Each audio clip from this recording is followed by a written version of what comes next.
نحمده ونستعينه ونستغفره ونعوذ بالله من شرور أنفسنا وسيئات أعمالنا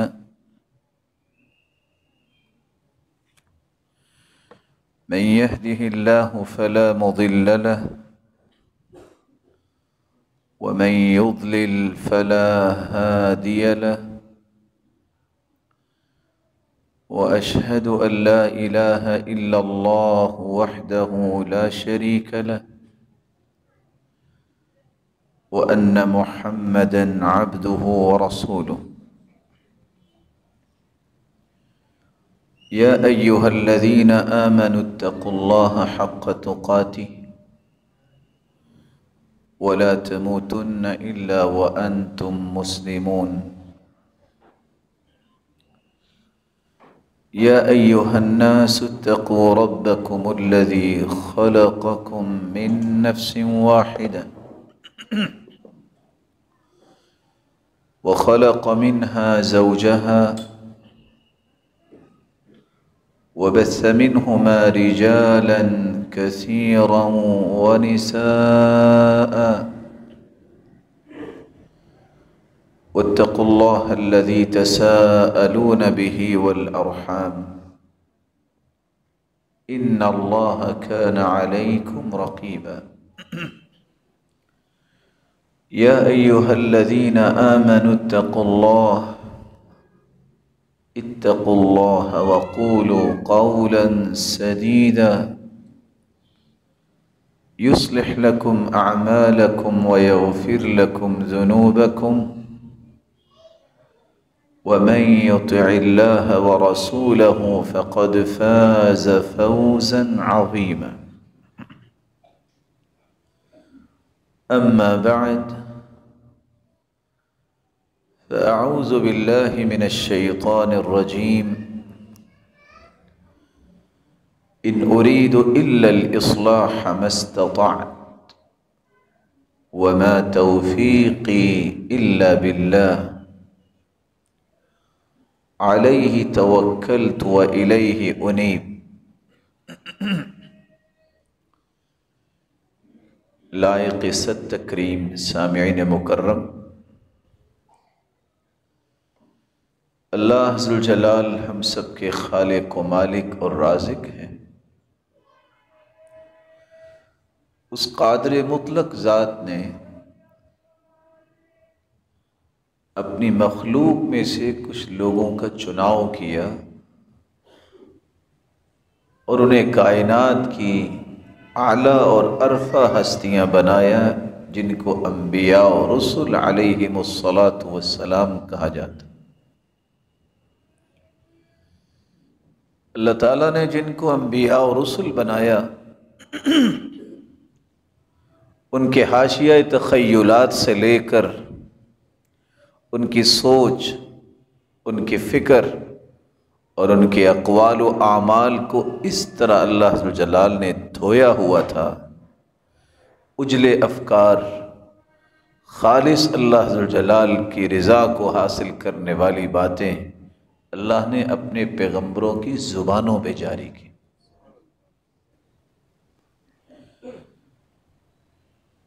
جنہوں نے ان کی پیروی کی ان کو حواری بھی کہا گیا اور صحابہ بھی کہا گیا۔ وہ بھی اللہ ذوالجلال کی پسند ہی تھی۔ اللہ ذوالجلال اپنے پیغمبروں کا ساتھی اسی کو ہی بناتا رہا جو اللہ کے پسندیدہ تھے۔ پھر ان سے سیکھنے والے کو تابعین کی صف میں کھڑا کیا جاتا ہے۔ وہ بھی تو ان نفوس قدسیہ کی صحبت میں رہ کر ان نفوس قدسیہ کی تربیت میں رہ کے اس قدر وہ مہذب طبقہ تھا، اس قدر وہ اصلاح اور نیکی اور خیر کی چاہت رکھنے والا طبقہ تھا کہ اس طبقے کا کیا، ان سے سیکھنے والوں کا بھی اللہ کے پیارے پیغمبر نے خود تزکیہ دے دیا۔ خیر القرون قرنی ثم الذین یلونہم ثم الذین یلونہم، لوگوں روئے زمین پہ سب سے بہترین جو لوگ ہیں وہ میرے زمانے کے لوگ ہیں جنہیں صحابہ کہا جاتا، پھر اس کے بعد وہ ہستیاں ہیں جن کو تابعین کہا جاتا ہے، اور پھر تیسرا طبقہ ہے تبع تابعین۔ اور اللہ کے رسول صلی اللہ علیہ وسلم نے ان تین باتوں کا تذکرہ ایک دوسری حدیث میں یوں فرمایا، واللہ لا تزالون بخیر، اللہ کی قسم تم ہمیشہ خیر اور بھلائی کے ساتھ رہو گے جب تک روئے زمین پہ ایک بھی تبع تابع ہوگا۔ کائنات کے اندر خیر بھلائی صحابہ کرام کے بعد تابعین کے دور میں اور تبع تابعین کے دور میں رہی، بلکہ ایک تیسری روایت اس بات کا اشارہ کرتی ہے کہ کافروں اور مسلمانوں کی جب جنگ ہوگی تو پوچھیں گے افیکم من صحب رسول اللہ، تم میں سے کوئی صحابی تو نہیں ہے؟ جب کہا جائے گا صحابی ہے، اتنا سننے کی دیر ہوگی کافر شکست کھا جائے گا اور دوڑ جائے گا، پھر جنگ ہوگی، پھر وہ پوچھیں گے افیکم من صحب صاحب رسول اللہ، کوئی تابعی تو نہیں ہے آپ کے لشکر میں؟ صرف اتنا سننے کی دیر ہوگی دوڑ جائیں گے، مسلمانوں کو فتح ہو جائے گی۔ اسی طرح تبع تابعین کا معاملہ ہے، پھر نیکی کے رستے جس طرح چل رہے تھے، کچھ لوگوں نے اس خالص اور نیک رستے کو چھوڑا اور برائی پہ چل دی، لیکن اللہ ذوالجلال کا چونکہ وعدہ ہے کہ جب تک اللہ چاہے گا یہ نیکی کی راہ کو اختیار کرنے والے اور تمسک کرنے والے کتاب و سنت کے ساتھ یہ روئے زمین پہ ہمیشہ رہیں گے۔ کب تک رہیں گے؟ جب تک اللہ چاہے گا۔ لا یضرهم من خذلهم، ساری دنیا بھی اگر ایڑی چوٹی کا زور لگا دے انہیں نقصان نہیں دے گی، ان کی بات میں وہ طاقت ہوگی، ان کے افکار کا وہ وزن اور ویٹج ہوگا، ان کے اعمال میں وہ کتاب و سنت کی چھاپ ہوگی، وہ تھوڑے اور عدد میں کم ہونے کے باوجود بھی لوگوں کی نظریں اٹھیں گی تو ان کی طرف، یہ لوگ کیا کہتے ہیں اس مسئلے میں، کیونکہ ان کا دعویٰ یہ ہے کہ دین اس کو کہتے ہیں جس کو اللہ نے قرآن بنا کے اتار دیا، دین اس کو کہتے ہیں جو محمد مصطفیٰ صلی اللہ علیہ وسلم کا فرمان اور عمل اور تقریر حدیث کی صورت میں ہمارے پاس پہنچی۔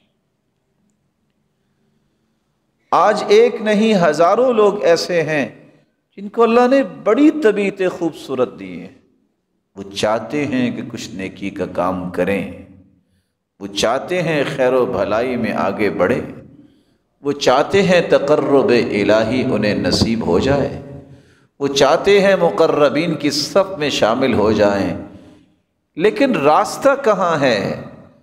کس طریقے سے یہ ساری خواہشیں ان کی پوری ہو سکتی ہیں؟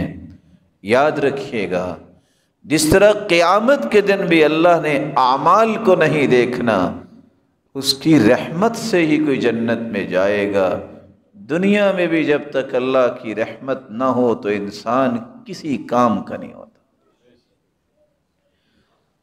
اس کی رحمت کی نشانی یہ ہے کہ اللہ ذوالجلال کسی کو موفق بنا دے، توفیق دیا ہوا۔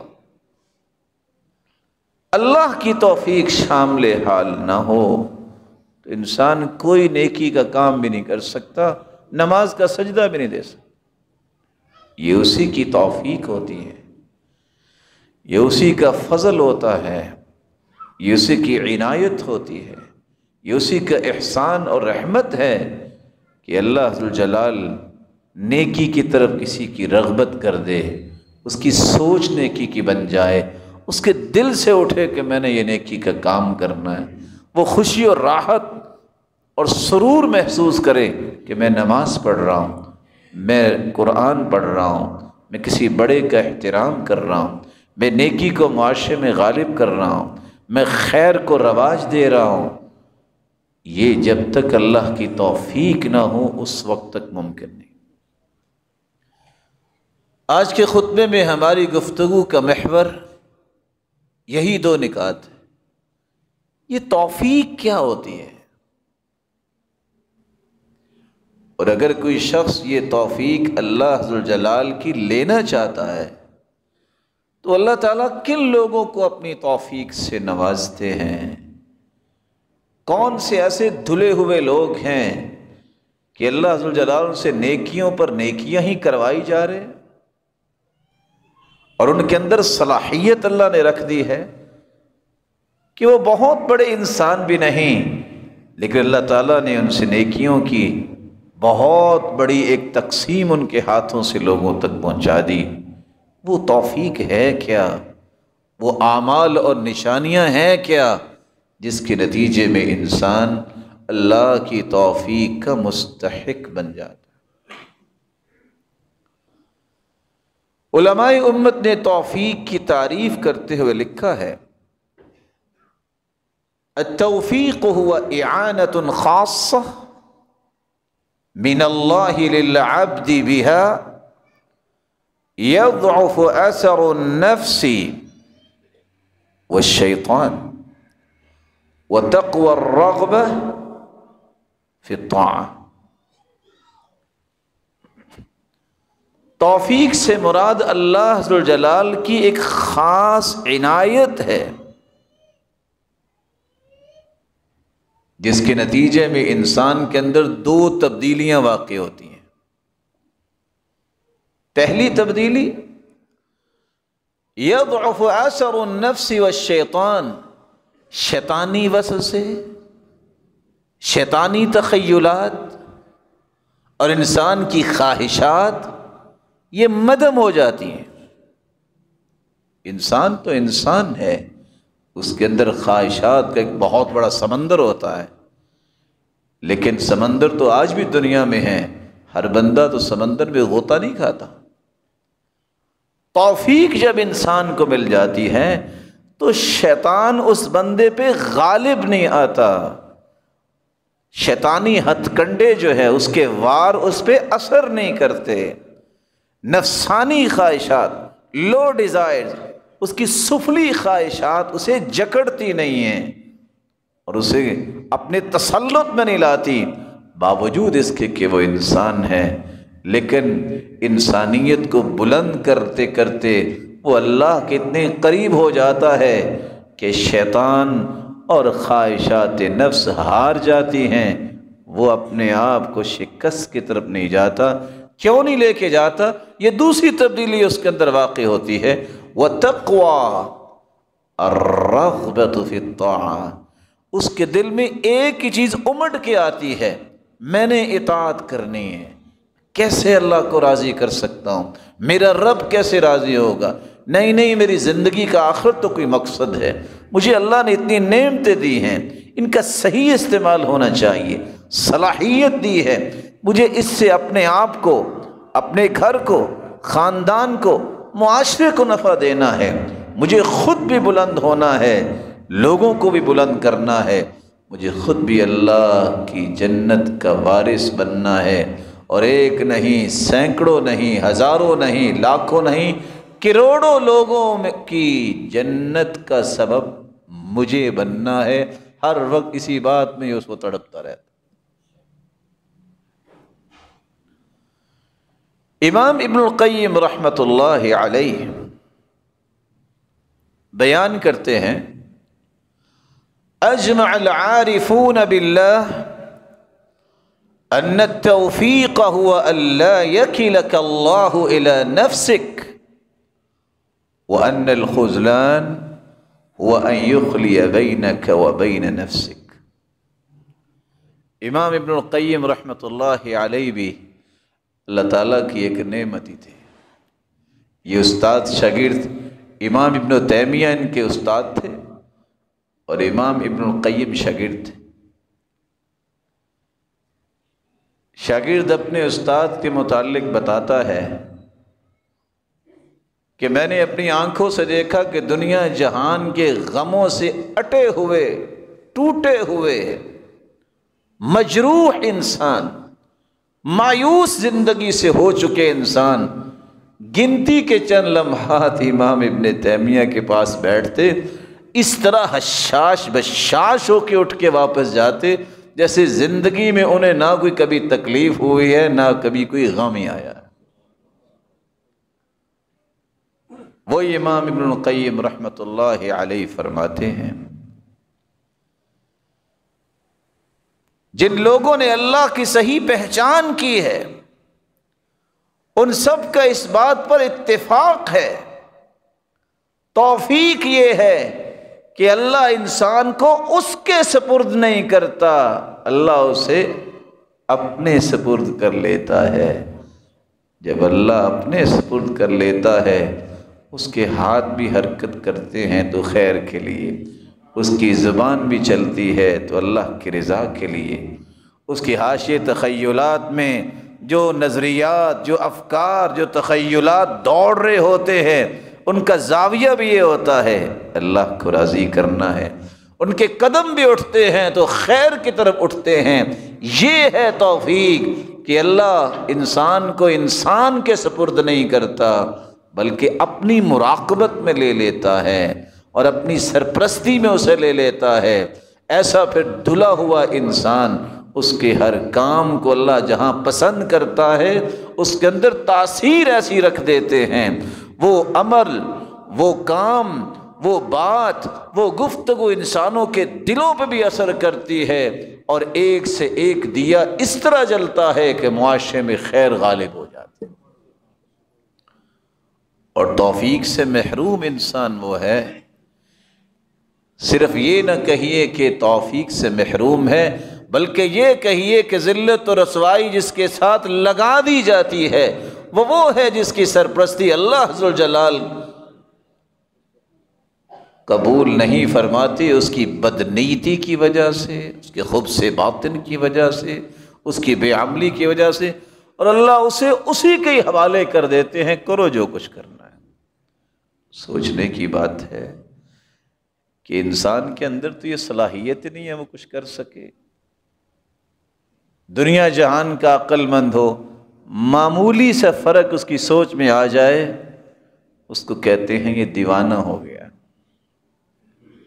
دنیا جہان میں ناموری پیدا کرنے والے لوگ ایسے گزرے جو ایک مرتبہ قلم کو حرکت دیتے تھے، اس قدر ان کی خطاطی تھی، دنیا میں نام تھا، موٹر سائیکل پہ جاتے۔ اللہ تعالیٰ آپ سب کی حفاظت فرمائے۔ ایکسیڈنٹ ہوا، زندہ بھی رہے، وہ شخص جس کی خطاطی کا پوری دنیا میں شہرہ تھا، اس بیچارے کو اپنا نام لکھنا بھی بھول گیا۔ یہی انسان کی سمجھ ہے، وہ سمجھتا ہے کہ میں بہت کچھ ہوں، حالانکہ یہ وہ تصور ہے جو ہر قسم کی نعمت سے اپنے آپ کو محروم کرنے کا تصور ہے کہ میں بہت کچھ ہوں۔ یو آر نتھنگ، تم کچھ نہیں ہو جب تک اللہ کی توفیق نہ ہو، تم کچھ نہیں ہو جب تک اللہ ذوالجلال تیری صلاحیتوں کے اندر وہ قوت نہ پیدا کر دے۔ بڑے بڑے باصلاحیت دنیا میں آئے لیکن جہنم کا ایندھن بن گئے۔ ابو لہب کو کیوں ابو لہب کہا جاتا تھا؟ کس طرح اس کے چہرے کی چمک تھی۔ ابو جہل ایسا تو نہیں تھا، اللہ کے رسول نے تو دعا کی تھی اللہ ان دونوں میں سے ایک مجھے عطا کر دے، لیکن صلاحیت ہونے کے باوجود جہنم کا ایندھن بنے۔ کیوں؟ اللہ ذوالجلال کی توفیق سے محروم رہے۔ صلاحیتیں ہونا کمال نہیں ہے، ان صلاحیتوں سے اللہ کی رضا حاصل کرنا اور امت کو نفع دینا، یہ اصل میں وہ کمال ہے۔ اور اللہ سے مانگنا چاہیے کہ اللہ یہ بہت مختصر سی زندگی ہے، اس میں اپنی توفیق سے ہمیں نواز دے کہ ہم تجھے بھی راضی کر سکیں اور امت کے لیے بھی ہم نفع مند افراد کی صف میں شامل ہو جائیں۔ بعض علماء نے ایک تیسری تعبیر بھی پیش کی ہے، کیونکہ عام کچے لوگ، کمزور لوگ سوچتے ہیں یہ کیسے ہو سکتا ہے کمزور انسان ہو، کیونکہ ان کے رویے اور زاویے سن سن کے معاشرے میں رہ رہ کے بن چکے ہوتے ہیں۔ کامیاب تو وہ ہوگا جس کے پاس بڑا گھر ہے، بڑی گاڑی ہے، منصب ہے، حکومت ہے، افرادی قوت ہے، کیونکہ 24 گھنٹے تسلسل کے ساتھ جس نے 30 سال یہ باتیں سنی ہیں وہ نئی بات کو قبول کیسے کرے گا؟ لیکن بات یہ ہے جب اللہ پہ یقین ہو جائے تو یہ ساری چیزیں نہ بھی ہوں تو اللہ ایسا مقام دیتے ہیں جو انسان نے کبھی سوچا ہی نہیں ہوتا۔ مکہ کے اندر بکریوں کو چروانے والی وہ ہستی جس کا یہ اعجاز اللہ نے بیان کیا ہے کہ وہ لکھنا پڑھنا تو نہیں جانتے تھے لیکن پوری کائنات سے اللہ نے اسے افضل بنا دیا، کیونکہ اگر یہ مان لیا جائے کہ وہ لکھنا پڑھنا جانتے تھے تو پھر تو مشرک جو ہیں ان پر تو کوئی حجت نہ ہوتی، وہ تو خود کہتے تھے یہ خود ہی پرانی باتیں گھڑ کے لے آئے ہیں۔ یہی تو ایک دلیل تھی کہ پرانی باتیں تو وہ گھڑ کے لائے جو لکھنا پڑھنا جانتا ہو۔ اللہ نے کمال اتنا عطا کیا ہے کہ 1,24,000 پیغمبر اور ان کی امتیں ایک طرف اور دوسری طرف محمد الرسول اللہ صلی اللہ علیہ وسلم۔ اس لیے علماء یہ لکھتے ہیں توفیق کا معنی یہ ہے ان یہیئ لہ اسباب ما یرضیہ سبحانہ وتعالی وما یوافق ما ارادہ من عبدہ۔ توفیق کا تیسرا معنی یہ ہے اللہ ذوالجلال جب کسی کو پسند کر لیتے ہیں تو جتنے اللہ ذوالجلال کو راضی کرنے کے اسباب ہیں وہ اس کی تو قدرت میں نہیں ہوتے، اللہ خود عطا کر دیتے۔ وَمَا يُوَافِقُ مَا أَرَادَهُ مِنْ عَبْدِهِ، اور اللہ ایسی سوچ اسے عطا کرتے ہیں، ایسی فہم عطا کرتے ہیں، ایسا ادراک اسے نصیب کرتے ہیں کہ اس کی سوچوں کے دھارے، اس کی باتیں، اس کے اعمال بالکل موافق ہو جاتے ہیں جو اللہ سبحانہ و تعالی چاہتے ہیں۔ یہ توفیق ہے، اس توفیق کی دعا مانگا کرو۔ ایم اللہ، اللہ کی قسم، جس کو اللہ کی توفیق مل گئی اس سے بڑا کوئی بھی انعام یافتہ نہیں ہے۔ آپ حیران ہوں گے کہ آج بھی اگر آپ اہل علم کے پاس جائیں، ہم نے اپنی آنکھوں سے دیکھا اور کانوں سے سنا، بڑے سے بڑے عالم سے بھی ملے، وہ ایک ہی دعا دیتا تھا، موفق انشاءاللہ، وفقک اللہ، کیونکہ وہ جانتے ہیں اس کا معنی کیا ہے۔ جس کو اللہ کی توفیق مل گئی وہ زندگی میں نہ کبھی شکست کھائے گا، نہ کبھی گرے گا، نہ کبھی پریشان ہوگا، نہ کہیں غمزدہ ہوگا، بلکہ اس طرح بہادر اور جوان ہوگا کہ دنیا کے بڑے بڑے فتنے آئے، مصائب آئے، لیکن سب دنیا گرتی، رکوع میں جاتی، لیٹتی نظر آئی، اس کے چہرے کی مسکراہٹیں کبھی غائب نہیں ہوئی۔ اب سوال یہ ہے کہ یہ توفیق کیسے مل سکتی ہے؟ ہم زبردستی تو نہیں کر سکتے، یہ کسی دکان سے تو ملتی نہیں ہے کہ جس کے پاس پیسہ زیادہ ہے وہ خرید لے، یہ کسی جگہ پڑی تو ہے نہیں ہے کہ جس کے پاس افرادی قوت ہے وہ دوسروں کو سائڈ پہ کر کے خود لے لے۔ کیسے مل سکتی ہے یہ توفیق؟ یہ میرے اور آپ کے لیے ایک سوچنے کی بات ہے جس پہ ہمیں محنت بھی کرنی چاہیے، اور سب سے پہلے محنت یہ ہے کہ ہم اللہ ذوالجلال اس سے اس توفیق کو مانگتے رہیں، اللہ ہمیں توفیق۔ آئیے ان علامات کی طرف کہ اللہ توفیق دیتے کس کو ہے۔ رسول اللہ صلی اللہ علیہ وآلہ وسلم نے علامات جو پیش کی ہیں اس سے پہلے ایک خوشخبری سنائی ہے جو میں آپ کی خدمت میں پیش کر دیتا ہوں۔ صحیح مسلم کی روایت ہے 2865، جہاں اللہ کے رسول صلی اللہ علیہ وسلم نے علامتوں سے پہلے رغبت دلانے کے لیے، خوشخبری سنانے کے لیے ایک بات کہہ دی کہ یہ مت سوچئے گا کہ جس میدان میں اترنے لگے ہیں یہ کون سا میدان ہے۔ اللہ کے رسول نے فرمایا جس کو توفیق مل جاتی ہے اصل میں یہ جنتی انسان ہوتا ہے۔ اہل الجنت ثلاثہ، تین قسم کے لوگ جنتی ہیں۔ ذو سلطان مقسط، پہلا انسان بادشاہ ہے۔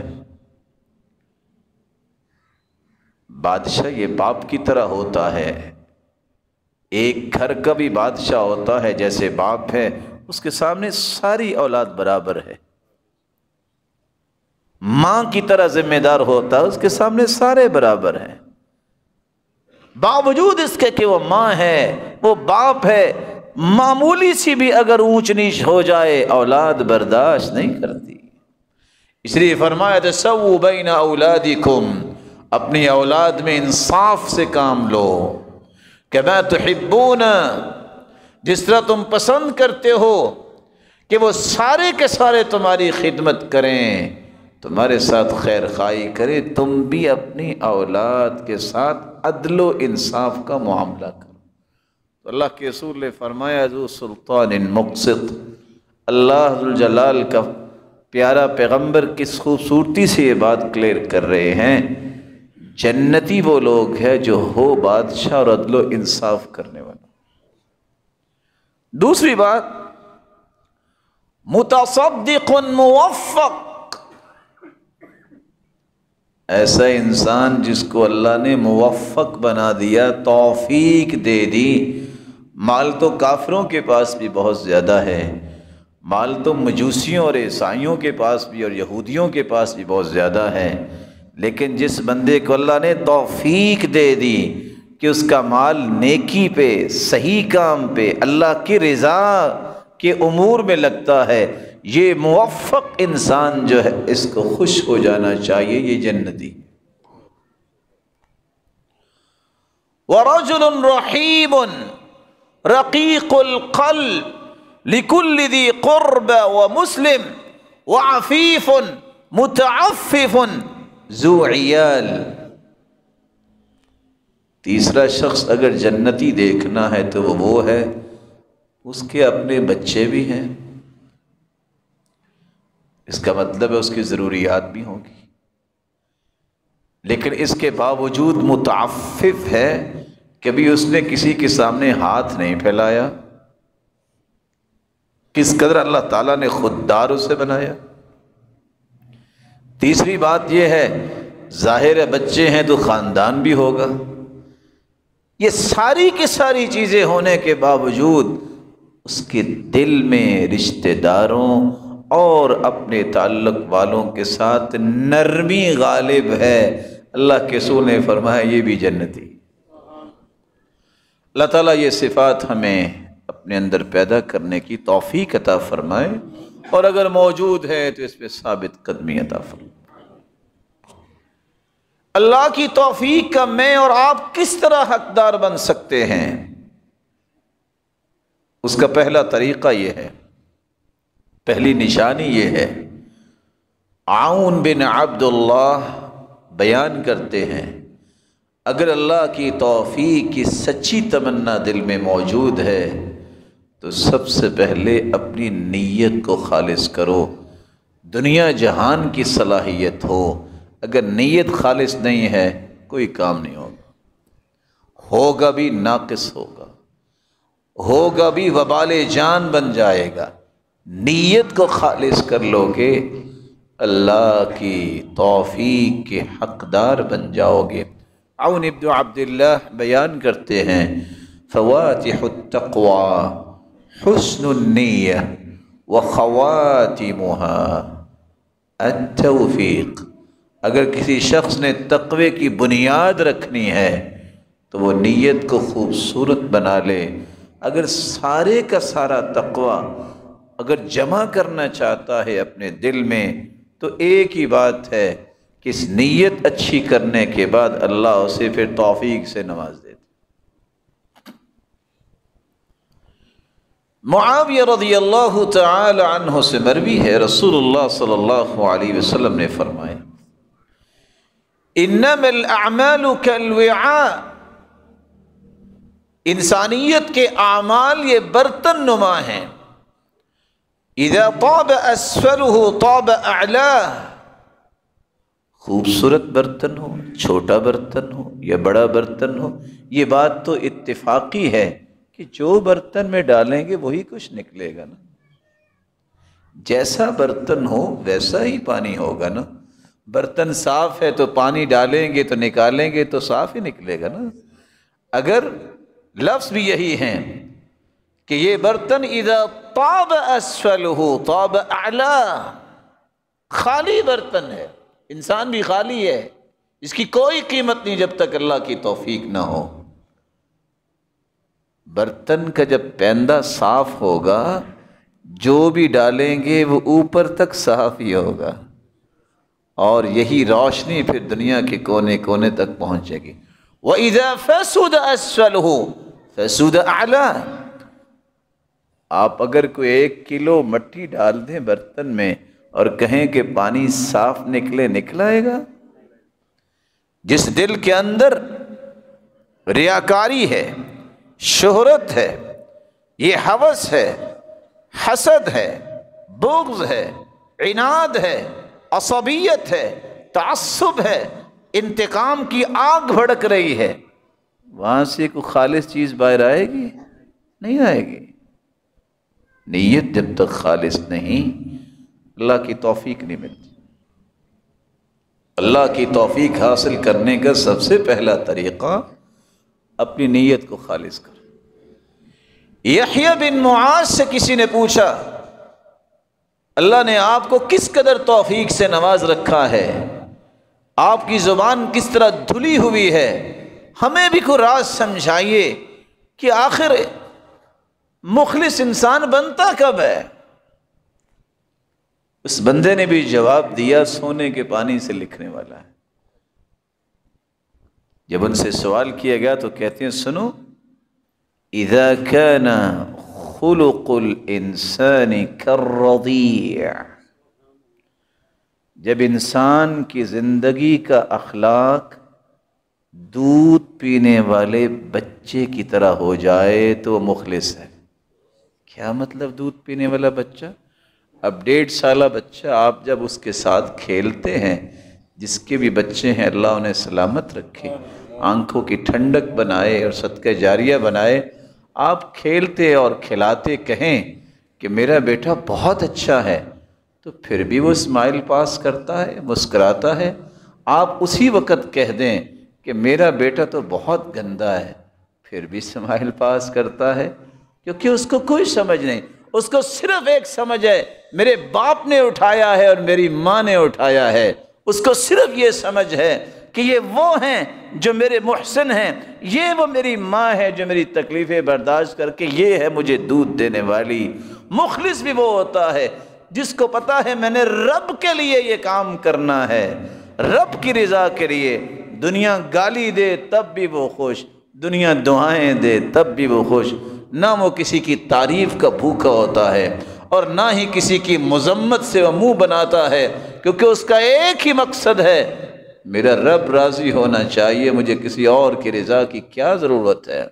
فَلْيَرْضَ مَنْ يَرْضَ إِذَا رَضِيَ مَنْ فِي السَّمَاءِ وَلْيَسْخَطْ مَنْ يَسْخَطْ إِذَا رَضِيَ مَنْ فِي السَّمَاءِ، کوئی راضی ہے کوئی ناراض ہے، اسے اس کی کوئی پرواہ نہیں، کیونکہ اس کی ایک ہی بات ہے میرا رب راضی ہے، میں نے اس کو راضی کرنا ہے، تو مجھے کسی کی ناراضگی کی کوئی پرواہ نہیں۔ اور پرواہ بھی کیوں نہیں کرتا؟ کیونکہ اس کا یقین ہے من اراد من التمس رضا اللہ بسخط الناس رضی اللہ عنہ وارض عنہ الناس۔ رسول اللہ صلی اللہ علیہ وسلم نے فرمایا جو لوگ ناراض کر کے بھی اللہ کی رضا کو مقدم کرتا ہے، وعدہ ہے کہ اللہ جس طرح خود راضی ہوتے ہیں نکیل ڈال کے لوگوں کو بھی راضی کرواتے ہیں اس پر۔ وَمَنِ الْتَمَسَ رِضَى النَّاسِ بِسَخَطِ اللَّهِ سَخِطَ اللَّهُ عَلَيْهِ وَأَسْخَطَ عَلَيْهِ النَّاسِ، اور جو لوگوں کو راضی کرتا ہے اور اللہ ذوالجلال کو ناراض کر بیٹھتا ہے، جس طرح اللہ ذوالجلال خود ناراض ہوتے ہیں، انہیں لوگوں سے ہی اس کو آخر پہ پٹواتے ہیں۔ وہ لوگ کبھی بھی راضی نہیں رہتے، وہ تو وقتی ضرورت ان کی ہوتی ہے، اس ضرورت کو پورا کیا اور انسان کو فارغ کر دیا۔ توفیق چاہیے تو اس کا ایک دوسرا طریقہ بھی ہے۔ اللہ ذوالجلال اس انسان کو توفیق سے نوازتے ہیں جو علم نافع کا حریص ہوتا ہے، ایسا علم سیکھنے پہ لگتا ہے جو نفع مند علم ہو، کہ اللہ کے رسول صلی اللہ علیہ وسلم کا فرمان ہے، صحیح بخاری کی روایت ہے 71، من یرد اللہ بہ خیرا یفقہہ فی الدین۔ اللہ ذوالجلال جب کسی انسان کے ساتھ خیر اور بھلائی کا ارادہ کرتے ہیں، اسے پسند کرتے ہیں، تو اس کی پسند کی علامت یہ ہوتی ہے کہ اللہ اسے دین کی سمجھ دے دیتا ہے، یفقہہ فی الدین۔ اور ساتھ یہ کہا وَإِنَّمَا أَنَا قَاسِمٌ وَاللَّهُ يُعْطِي۔ میرے صحابہ یاد رکھنا میں تو تقسیم کرنے والا ہوں، دینے والا وہی ہے۔ اللہ جسے پسند کرتے ہیں اس کے لیے علم و معرفت اور دانش کے دروازے کھولتے ہیں۔ کون سا علم نافع ہے، کون سا علم اللہ اسے عطا کرتے ہیں جو اس کی زندگی میں اور اس کی آخرت میں اس کا کام آتا ہے۔ اور اس کی نشانیاں کیا ہیں؟ کبھی کسی نے علم نافع پہ توجہ دینی ہو تو 3 بنیادوں کو نہ بھولے۔ سب سے پہلی بنیاد یہ ہے نفع مند علم، اس کی نشانی یہ ہے کہ انسان کے اندر اللہ کا خوف پیدا ہوتا ہے۔ اللہ کا خوف جب انسان کے اندر آ جائے، خوش ہو جائے، علم نے مجھے نفع دے دیا۔ اور سیدنا حسن بصری رحمۃ اللہ علیہ سے کسی نے پوچھا تھا علم کیا ہے، تو انہوں نے تعریف ہی کی تھی، العلم هو خشیت اللہ۔ علم کہتے ہی اس کو ہیں کہ یہ اوراق اور کتابیں پڑھنے کے بعد کو اللہ کا خوف بھی اس کے اندر آیا ہے کہ نہیں آیا۔ اگر علم پڑھنے کے بعد چنگیزی آ جائے اور دھوکہ دہی کے طریقے آ جائے تو یہ علم نہیں ہے، یہ تو فن کی باتیں ہیں۔ یہی تو ذلت ہے جو آج امت پہ چھا گئی۔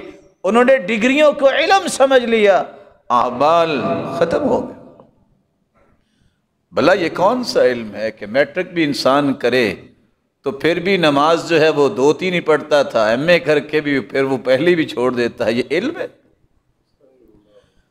وہ کسی مسجد میں بیٹھ کے پڑھے، کسی کالج یونیورسٹی میں بیٹھ کے پڑھے، اگر اس کا رنگ اس پہ نہیں آتا تو یاد رکھیے گا یہ تو بوجھ ہے، جتنا بھی اٹھا لے۔ قرآن نے ایک ایسی مثال دی ہے جو ہم بڑی آسانی سے سمجھ سکتے ہیں۔ مثل الذین حملوا التوراۃ ثم لم يحملوها كمثل الحمار يحمل اسفارا۔ میں سادہ لفظوں میں اس کا مفہوم پیش کر دیتا ہوں۔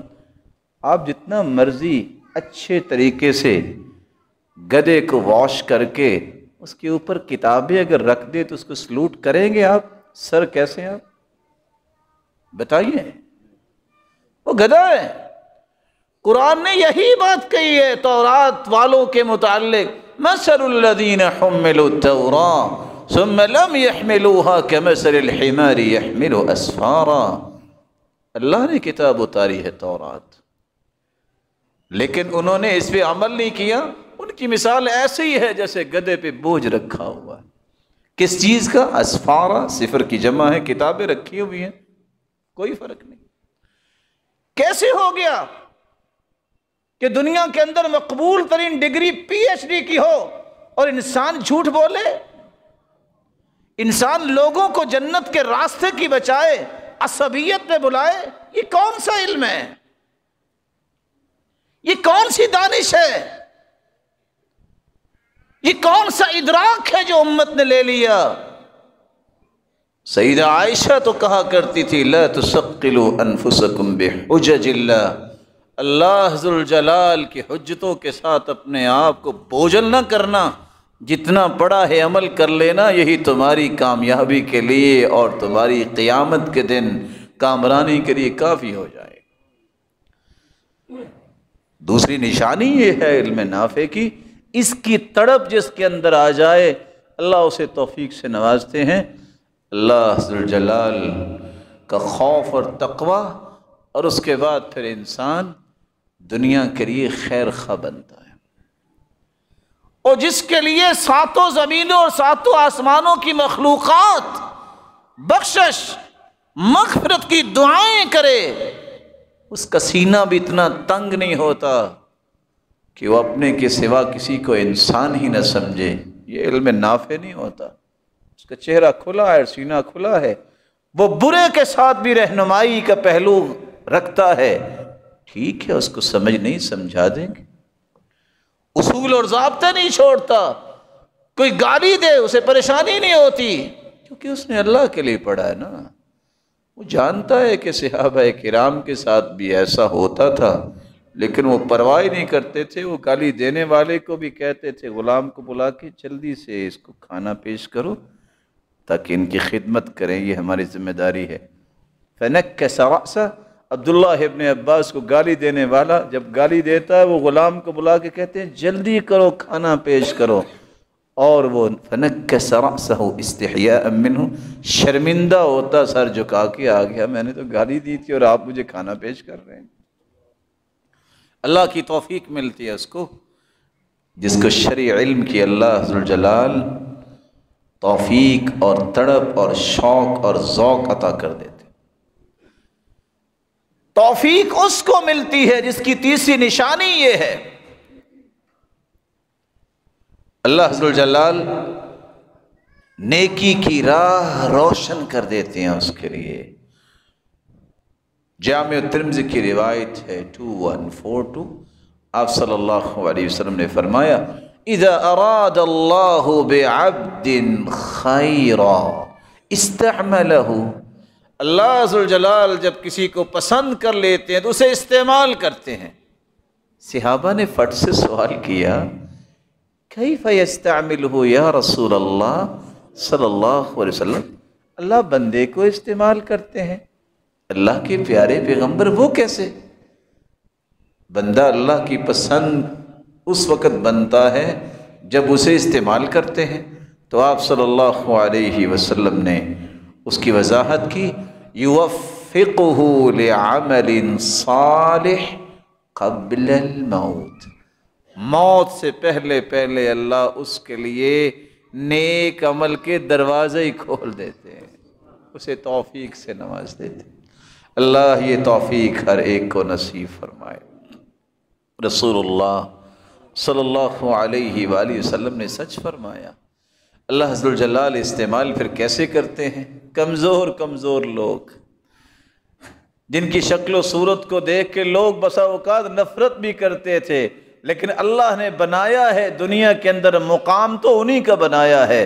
امام عطاء ابن ابی رباح رحمہ اللہ رحمت واسعہ، اسود رنگ کے بھی کالے، اعرج ٹانگوں سے بھی لنگڑے، اعمى آنکھوں سے بھی نبینے، افطس ناک بھی چپٹی ہے، لیکن پورے ارض حجاز کے وہ مفتی تھے اور بڑے بڑے لوگ اس وقت موجود تھے۔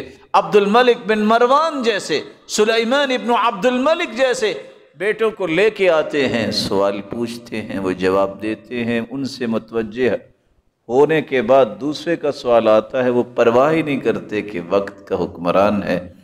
وہ حکمران اپنے بیٹوں سے کہتا ہے یہ کون سا علم ہے؟ اور بیٹو یہ علم سیکھو یار، اس کالے غلام نے تو میری پرواہ ہی نہیں کی کہ میں آخر وقت کا حکمران ہوں۔ لا تنیا فی العلم، لگتا ہے یہ وہ طاقت ہے اس کے پاس اس علم کی کہ اس کے اندر کوئی خوف نہیں ہے، خوف ہے اس کے دل میں تو اللہ کا خوف۔ یہی وہ بات تھی، آج لوگ تو بیت اللہ میں بھی کھڑے ہو کے مانگتے ہیں اللہ ہدایت دے، لیکن حالت یہ تھی سالم مولا ابی حذیفہ قرآن کھول کے بیت اللہ میں بیٹھے ہیں، وقت کا گورنر چکر لگا رہا ہے، لوگوں نے اشارہ کیا یہ ہے سالم، رک گئے، فوج ہے ساتھ، ذمہ دار ہیں ساتھ، یا سالم، وسالم لا یلتفت، سالم نے دیکھا بھی نہیں، سالم نے دیکھا بھی نہیں، بیٹھ گیا، یا سالم، وسالم لا یلتفت، سالم کو پرواہ ہی نہیں، وہ کس بادشاہ کے گھر میں بیٹھا ہے؟ اللہ کے گھر۔ فَهَزَّهُ هَزًّا فَوَضَعَ يَدَهُ عَلَى كَتِفِهِ، کندھے پہ ہاتھ رکھ کے حرکت دی، یا سالم مجھے پہچانتے نہیں ہو؟ جب اس نے سر اٹھایا تو آنکھوں سے آنسوؤں کی رمجم جاری تھی، کیونکہ وہ اللہ کا کلام پڑھ رہے تھے۔ سالم سے کہا گیا سل میں بدالت کو چیز چاہیے تو آپ حکم کریں، مسکرا کے کہتے ہیں پتہ ہے میں کہاں بیٹھا ہوں؟ میں تو اس سے بھی دنیا نہیں مانگ رہا، جنت ہی مانگ رہا ہوں جو سب کچھ دے سکتا ہے، تم تو دے بھی نہیں سکتے تو میں تجھ سے کیا مانگوں گا۔ استغنائیت یہ وہ ہے جو آج امت بھول چکی ہے۔ موفق انسان جس کو اللہ توفیق سے نوازتے ہیں اسے ان چیزوں کی کوئی پرواہ نہیں رہتی۔ اللہ ذوالجلال سے دعا ہے اللہ ذوالجلال یہ صلاحیت ہر ایک کو نصیب فرما دے۔ وآخر دعوانا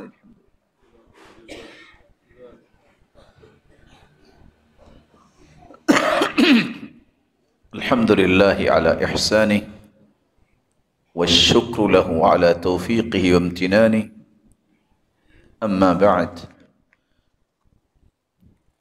توفیق یہ وہ نعمت ہے جس کے ہر انسان محتاج ہے، شرط یہ ہے کہ وہ محتاجی اس کی سچی ہو۔ اگر تو وہ دنیا اور آخرت میں کامیابی کی سچی تمنا رکھتا ہے تو اللہ سے توفیق مانگے۔ توفیق کا معنی یہ ہے کہ اللہ خود سے اس کے لیے اسباب بھی مہیا کرتے ہیں، راستے بھی آسان کرتے ہیں، اور یہ راستے آسان اس طرح ہوتے ہیں کہ شیطانی قوتیں جو اس کے اندر اور نفسانی خواہشات اللہ توڑ دیتے ہیں اور دل میں رغبت پیدا کر دیتے ہیں کہ میں نے یہ نیکی کے کام کرنے، اخلاص کے ساتھ، نفع مند علم کے ساتھ اور نیک عمل پر توجہ اور تڑپ جب انسان کے اندر ہو تو یہ توفیق اللہ اسے عطا کرتے ہیں۔ لیکن اگر انسان کے اندر 6 چیزیں ہوں تو اس کو کبھی بھی توفیق نہیں ملتی۔ شقیق بن ابراہیم بیان کرتے ہیں اغلق باب التوفیق من الخلق من 6 اشیاء، مخلوق کے اندر توفیق کا دروازہ بند ہوتا ہے تو 6 گناہوں کی وجہ سے۔ نمبر 1 اشتغالهم بالنعمہ عن شکرہا، اللہ تعالیٰ نے جب کسی کو نعمت دی ہوتی ہے تو حق تو یہ ہے کہ نعمت تو اس نے دی، اس کا شکر ادا کرے۔ شکر ادا کرنے کا معنی کیا ہے؟ زبان سے کہے الحمدللہ الذی بنعمتی تتم الصالحات، اللہ یہ تیری توفیق سے ہو سکتا۔ فوراً سجدے میں جائے کان اذا اتاہ امر یسر بی خر ساجدا للہ، سجدہ کرے کہ اللہ تیرا ہی نام ہے، پھر اس نعمت کو نیکی پہ لگائے، برائی پہ نہ لگائے۔ اور تیسرا اس نعمت کو بانٹنے کے لیے دل بڑا کر لے، یہ تو ہوا شکر۔ توفیق کا دروازہ بند اس وقت ہوتا ہے مال نعمت ہے، دیا تو اللہ نے، نہ نماز کا پتہ ہے، نہ روزے کا پتہ ہے، نہ خیر خائی کا پتہ ہے، نہ کسی غریب مسکین اور دین کے کام کا پتہ ہے۔ وہ مال اڑتا ہے تو شرابوں کبابوں میں، وہ مال اڑتا ہے تو معصیت الہی میں۔ سیدنا حسن بصری کہا کرتے تھے جب ان سے سوال کیا گیا، من اکثر الناس صراخا یوم القیامہ، قیامت کے دن سب سے زیادہ چیختا چلاتا کون ہوگا؟ انہوں نے جواب دیا تھا، من اعطی نعم اللہ فاستخدمها فی معصیت اللہ، جس کو نعمتیں تو اللہ نے دی لیکن اس نے یہ نعمتیں اللہ کی نافرمانی میں لگا دی، سب سے زیادہ یہ چیخ رہا ہوگا قیامت کے دن۔ وَرَغْبَتُهُمْ بِالْعِلْمِ وَتَرْكُهُمُ الْعَمَلِ، یہ اس دور کی بات ہے شقیق بن ابراہیم کی۔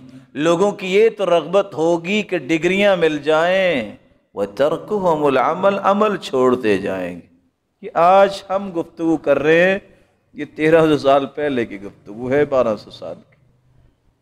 توفیق کا دروازہ اس وقت بند ہوتا ہے جب انسان کی طرف صرف یہ ہو کہ وہ چیز مجھے چاہیے، مجھے شہرت مل جائے، عمل کی اسے فکر نہ رہے، اللہ اسے توفیق سے محروم کر دیتا۔ المسارعۃ الی الذنب وتاخیر التوبہ، تیسری بات، حکم تو یہ ہے کہ توبہ جلدی کرو۔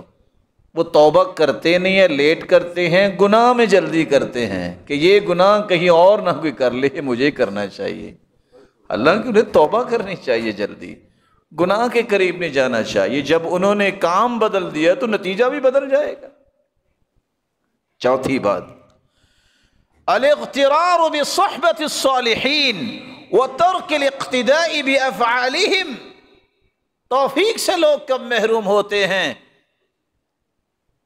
جب وہ دھوکہ کھا لیتے ہیں، میرا نا فلان نیک سے تعلق ہے، ان جیسا عمل نہیں کرے گا، وہ جو نیکیاں بتائیں گے وہ نہیں کریں گے، کہیں گے تعلق ہے میرا۔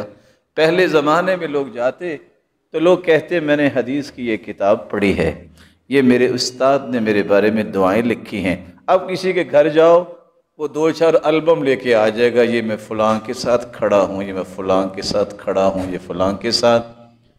کس وجہ سے؟ صرف وہ میٹھی بات سننا چاہتے ہیں کہ میری تعریف ہو، تیرے بڑے تعلق۔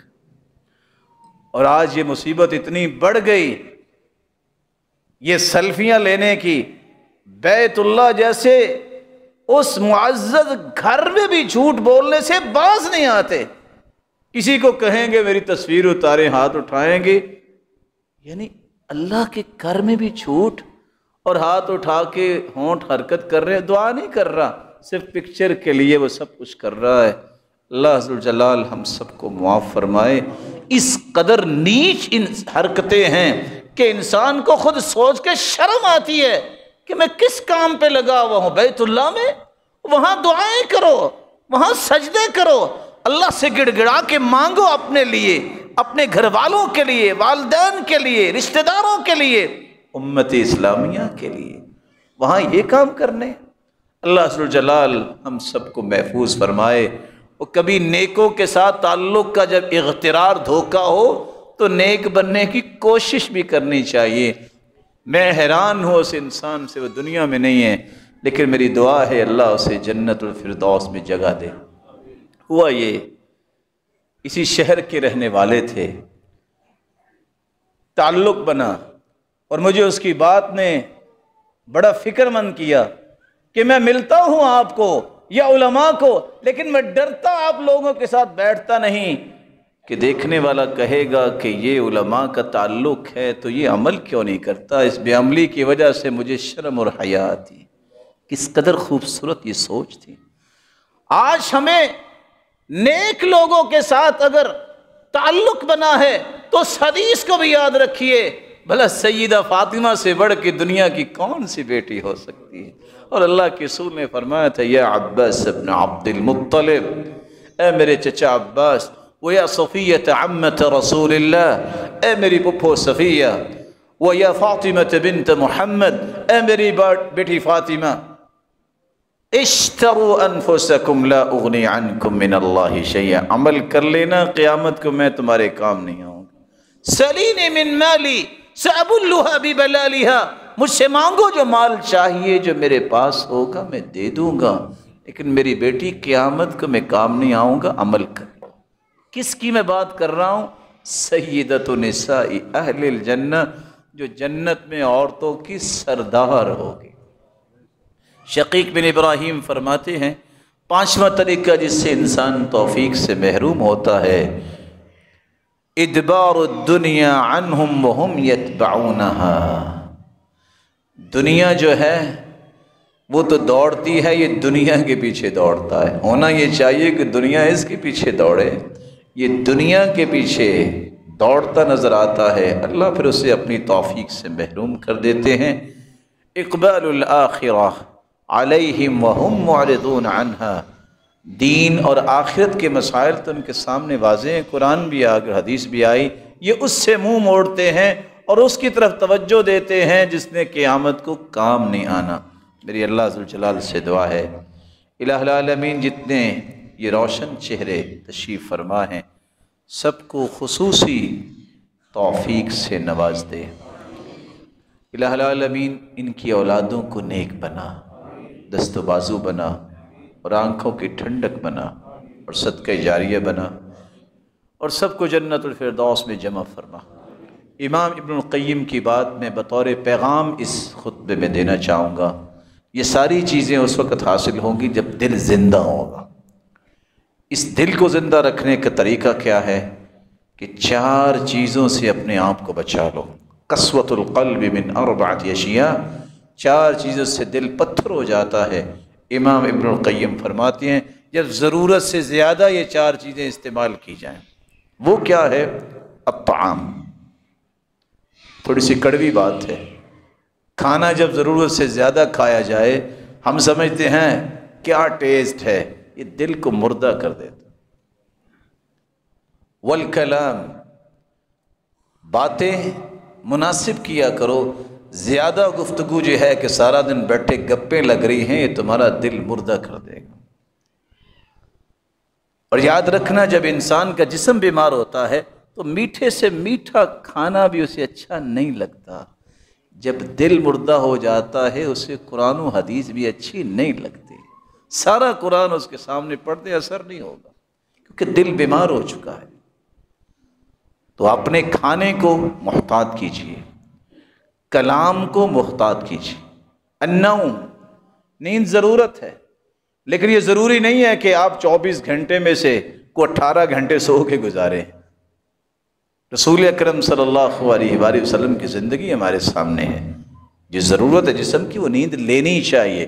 ان لعینک علیک حقا، لیکن انسان کہے کہ میں سونے کے لیے آیا ہوں، یہ کوئی زندگی کا ویژن نہیں ہے۔ کثرت سے سوئیں گے تو آپ کا دل جو ہے مردہ ہو جائے گا۔